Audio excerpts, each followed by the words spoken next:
Welcome to Socialcast, your go-to place to learn about marketing, the latest social media news, and insights. Brought to you by Socialbakers. Hi, everyone. Welcome to the next podcast episode. Today, we speak to Monica, who heads up our product marketing team. We had Monica on our podcast a couple of months ago when she spoke about influencer audiences. And this time, we want to speak about influencer marketing in the context of what's happening in the world, in the context of the COVID-19 pandemic. Monica follows influencers really closely. She knows more about their world than most of us.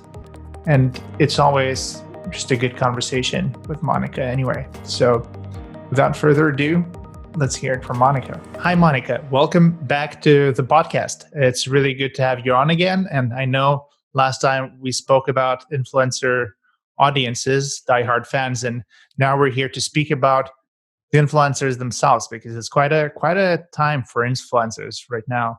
And maybe just briefly to recap. So you follow influencers pretty closely, right? Yeah, I do.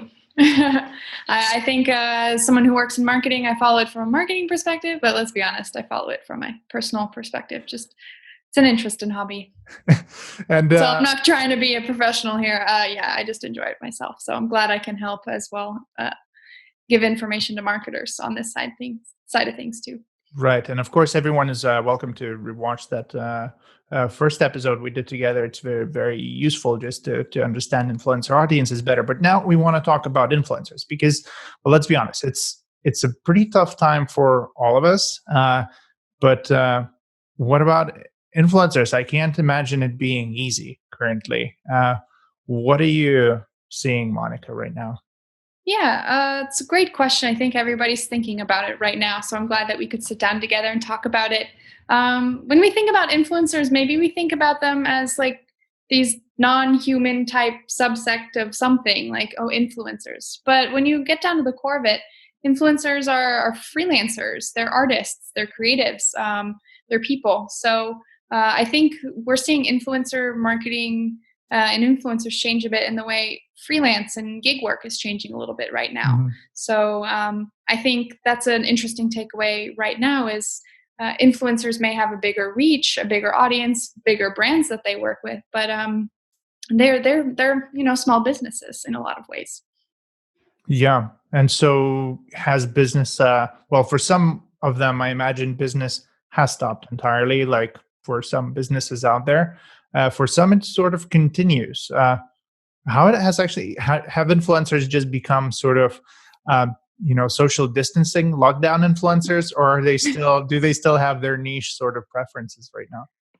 I think it's a little bit of both, and I would hope that it would be a little bit of both. Seeing a travel influencer talking only about travel would seem like some parallel alternate reality, which when we're all living in like these global times, it's important to understand the interest in the business that they've always been talking about, but also what does their life look like now? So I think what influencers are getting really right now is they are showing us their sort of lockdown influencer lifestyle in a lot of ways, but still talking about it from what they know best, which is the shared interests that they have with their audiences, their niche, as you mentioned.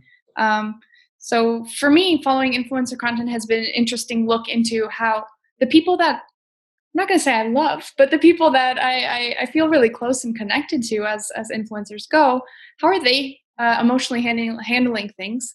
And how is their business changing, and how is their content changing that I'm consuming as well? So my feeds are looking different, and how much do I like that? How much do I not like that?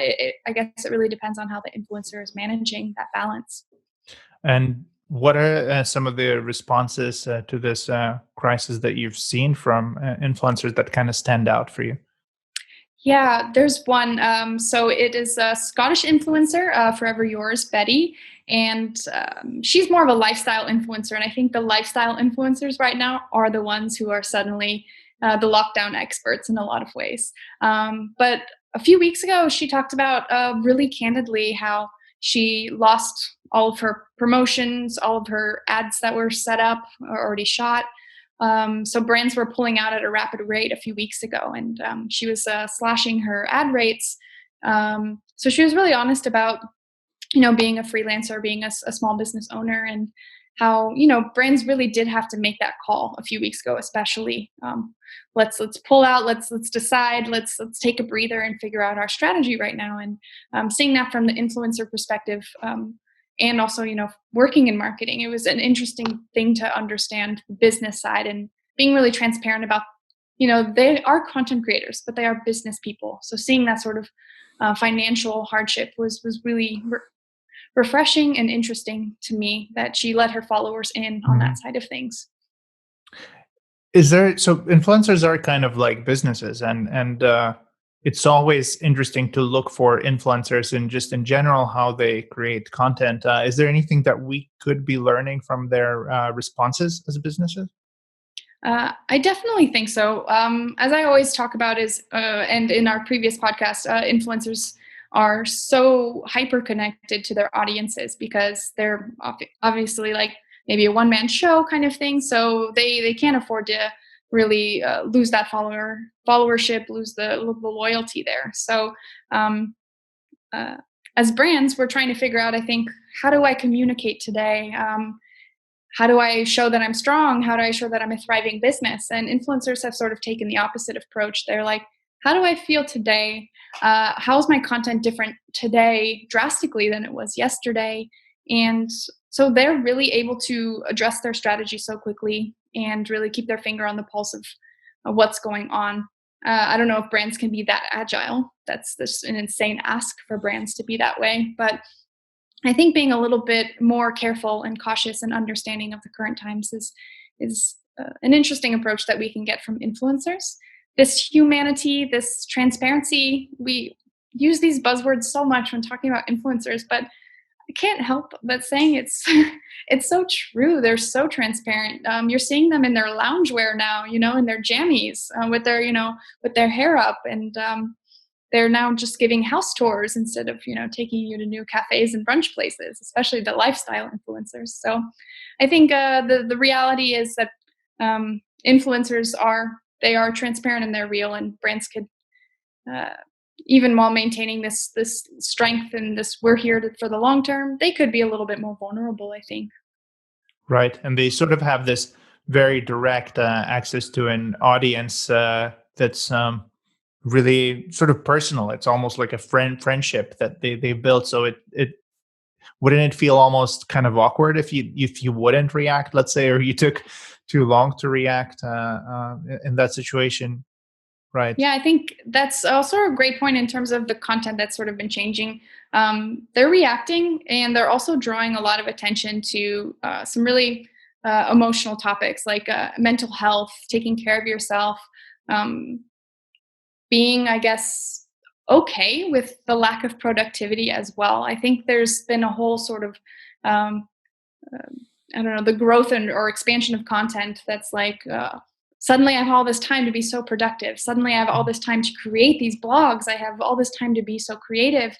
But being productive in a time where you may feel stress, uncertain, confused, I think the influencers who are drawing attention to that sort of emotional side of things, to this productivity bell that's ringing in their heads, they're going to be in the long term the ones who, I guess, are getting the most respect and loyalty in the long term from their audiences, rather than the ones that are keeping business as usual, still posting a lot, making sure that things don't affect their perfectly curated content. I think that's sort of on the that's going to be on the out. And that's if we look a couple of months back, that was sort of what a lot of people were complaining about, a little bit about influencer marketing, that it just seems so polished where it almost didn't seem like real life at all. And so I guess that filter has been taken off. It depends, I think, maybe on the industry. I think what's so funny is some of the lifestyle influencers. If you think of, so there's one, Noelle Downing. She has always been a very sophisticated lifestyle influencer, and she's moved that exact style of how she does things just to her home. So now she's baking and then swipe up. Now she's wearing loungewear, swipe up. Now she's showing us her exercise bike. So I think it's so funny how different influencers are still managing business, but just sort of shifting the location of what things are or how things are happening here. A lot of the cooking influencers or food influencers, dietitians, things like that as well. They're suddenly showing you all of these recipes with canned goods and things like that. So I think you can really still shine as an influencer and be more polished, but or still have your aesthetic, still have your vibe, the colors, the filters that you're using, but just sort of transfer it to what's happening now. But I agree with you. Some influencers have been over polished, and I think that's been an influence actually a lot from brands who are maybe expecting something from influencers and influencer marketing that it really shouldn't promise. Yeah, and from a point of view of the audience of the influencers, so I guess you can speak about your own responses, but what response have you in general just seen from their followers? I really think from influencers, followers, this this community really developing. So maybe I think as brands were coming in the past couple of months and changing influencer marketing, maybe making a little bit more polished, more commercial, we're seeing a return maybe to like more of the earlier days of influencer marketing when YouTube videos were poor quality and the sound wasn't good, or when you weren't pushing new products that you received in PR packages every single video. People are getting influencers have to get more creative because their resources are a little bit different, and I really think that's such a benefit to the community, to see if you are actually connected to this influencer as a person or if you were just connected to the products that they were pushing. So I think it's the diehard influencer audiences and the influencers will really come even closer together in this. Hmm. And what about the industries that are really have been affected? So, like the travel influencers, for instance, what are they doing currently? Is it just the same sort of showing the lockdown environment there? So the ones that I follow, so I would say I'll bring up two examples. One is Jess Wandering. She is known for her super extreme travel in terms of like going to remote areas of South America and climbing mountains and things like that. We saw a very personal story from her a few weeks ago when she was actually trying to get from this very, very remote location back home, and kind of detailing that process and that stress that we were all sort of feeling about. We don't know where we're going to be for the next few months. Travel Mm. influencers who are more nomadic in the things that they do. That was an interesting story to follow. And now we see her. She did get home, and now she's cooking a lot on her Insta stories, and answering a lot of questions from the community. I think right now there's a lot of downtime, so a lot of Ask Me Anythings are coming up, sharing industry knowledge. How do you get started as an influencer? How do you get started as a world traveler? How do you save money to travel? So I think instead of giving photos and experiences back to her community, she's really giving and sharing her knowledge and her skill set right now, which I think is super cool that she's so open to expanding the the landscape for other influencers to crop up when things change. Yeah, and what about the response from brands to this entire thing? Well, in relation to influencer marketing, have partnerships sort of continued, or did they also pause? This is a tough one, and I think it depends. Brands, I think some of the ads that they tried to really lean in hard on this remote working lockdown, some of it was it felt pretty flat. There was one Mm. brand that I saw partner about how to create a crazy 5-minute hairstyle for your next Zoom call because you woke up late. It's just, oh, it felt super cringy. I don't know how to describe it. Um, so I think if you lean too hard in what's happening and don't stay really connected to your brand voice, what you provide to the community, what you can really provide with that partnership from an influencer, but then forcing this weird content on influencers, I think it's pretty strange. But I can imagine brands are pretty stressed and want to sort of take the reins back and take the control back and make sure everything is super clean and super okay. But I don't. I think it'll fall flatter than letting the influencers really do their thing right now. So you're saying that you should just let the influencers sort of run with whatever they want to do currently, or are you just saying pause? Sorry, I didn't catch that. I think it's not about pausing. It's about not sort of over dictating. I think right Got it. now brands they're feeling lack of control, but they still need. If you want to work with influencers now, and it might be a good thing to do if it has always been part of your sort of strategy, you can continue to do that, but just be more mindful that maybe the influencers may have more recommendations on how to move forward here. If you're starting influencer marketing, I'm not sure the time is now, maybe, but however long this situation goes on for, I think influencer marketing is going to be growing stronger and stronger and learning so much more from this situation and become better. I don't think influencer marketing is going to fade away because of the situation. We're right. For many months before this, it was really the sort of a go-to ROI marketing, let's say, tactic for many businesses, or just a long-term strategy as well. And many of the brands that have been successful are really widely known, like Daniel Wellington. And I wonder if for them, it's still it's the influencer marketing that is the core strategy. For many of the beauty brands, I imagine influencer marketing is probably like 70% of their marketing strategy. And Right. is it going to continue being 70% through that crisis, or is it gonna be adjusted? That's a great question in terms of ROI that you brought up. So, brands who are maybe pushing the hard sell compared to brands who are using this time to maybe build up awareness, grow the community, knowing that maybe people's pockets aren't as deep as they normally are. I think that'll make the difference in terms of true ROI after this, after we've moved through this and grown beyond it. Um, the brand awareness angle, I think, is Mm, really powerful. If you can't be pushing products right now, at least you'll be the brand who partnered with an influencer who was talking about the hard stuff, who was engaging with their communities, who was even financially supporting their communities. We've seen a lot of beauty brands, a lot of even lifestyle influencers just giving money to their audiences and things like that. So it really depends what you expect out of marketing right now. I think a lot of brands in general are expecting to maybe shift their goals and their mm. objectives a little bit right now. So influencer marketing, I think, is no different there if you're moving forward with this brand awareness.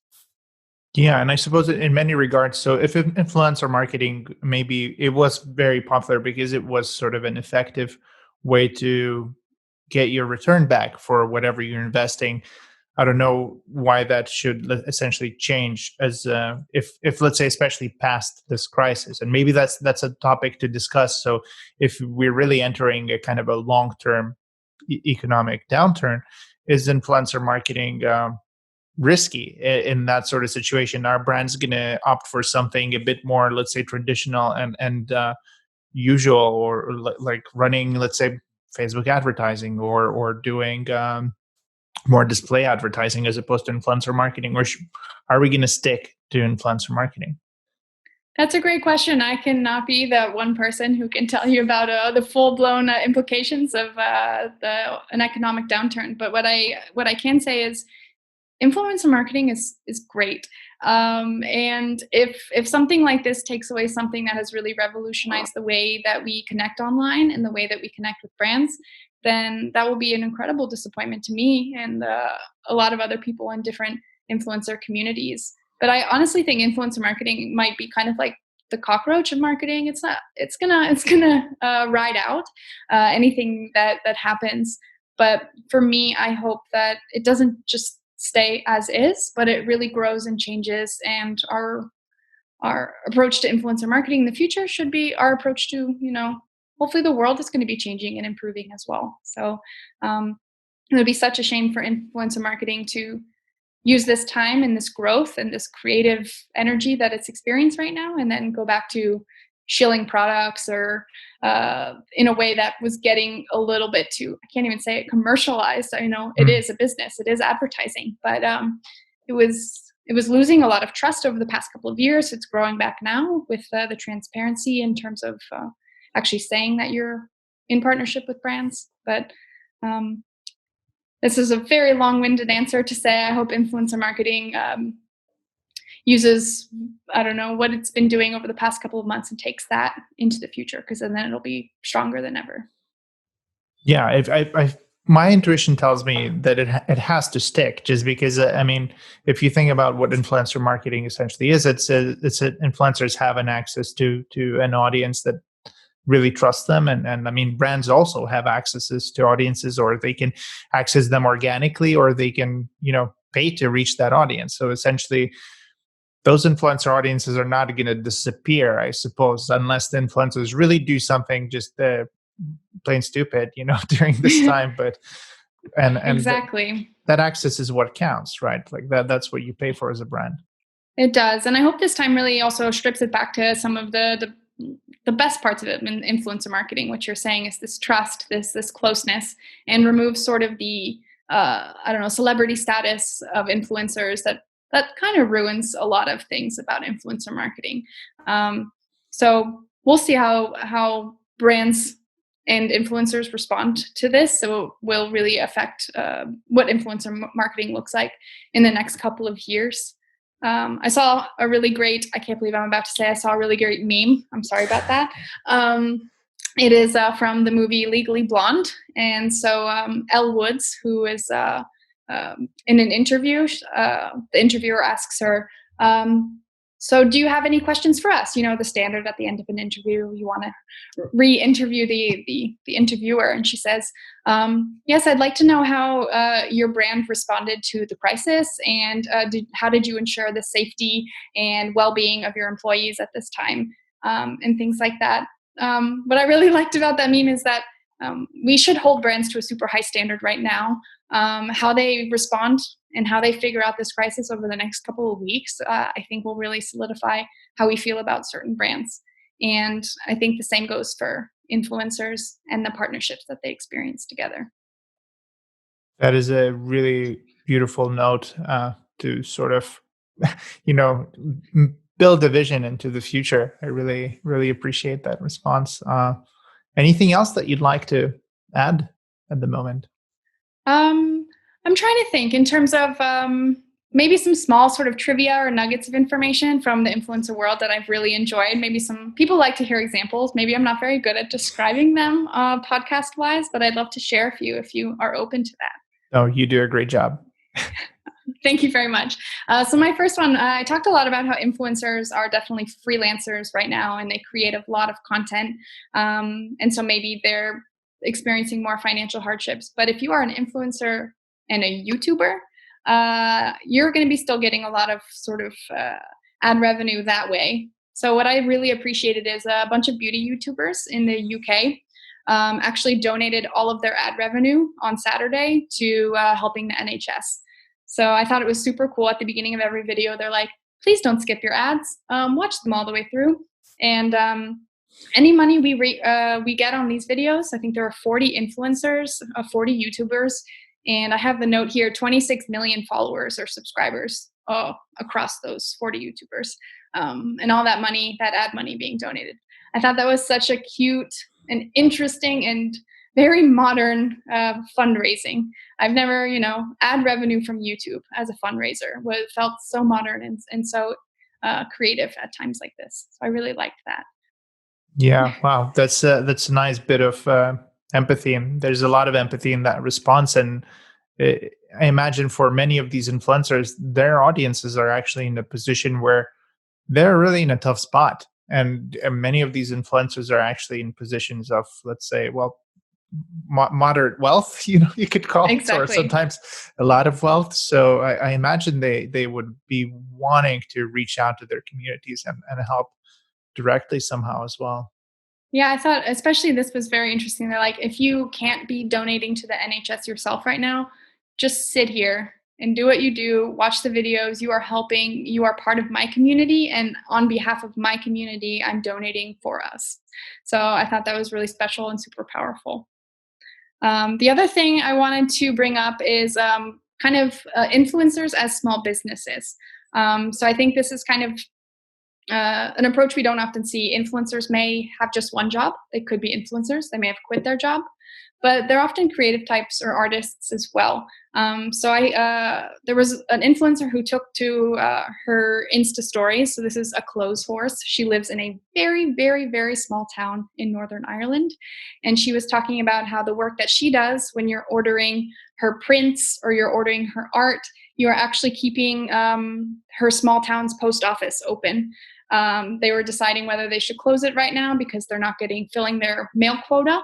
And she lives in a town with with a large elderly population who might not want to travel to a bigger town to still receive their mail and their parcels and things like that. So she really talked about the positive domino effect of supporting small businesses. You're supporting this small post office.